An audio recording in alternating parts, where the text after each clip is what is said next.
किसी बशर में हजार खामी, अगर जो देखो तो चुप ही रहना। किसी बशर का जो राज पाओ या ऐब देखो तो चुप ही रहना। अगर मनादी को लोग आएं, तुम्हें कुरेदें, तुम्हें मनाएं, तुम्हारी हस्ती के गीत गाएं, तुम्हें कहें कि बशर में देखी बुराइयों को बयान कर दो तो चुप ही रहना।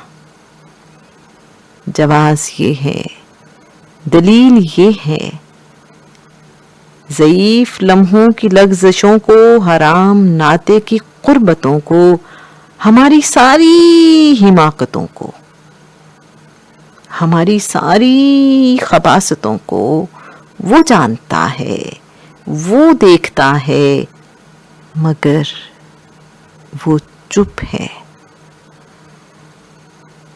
अगर वो चुप है तो मेरी मानो वो कह रहा है कि चुप ही रहना।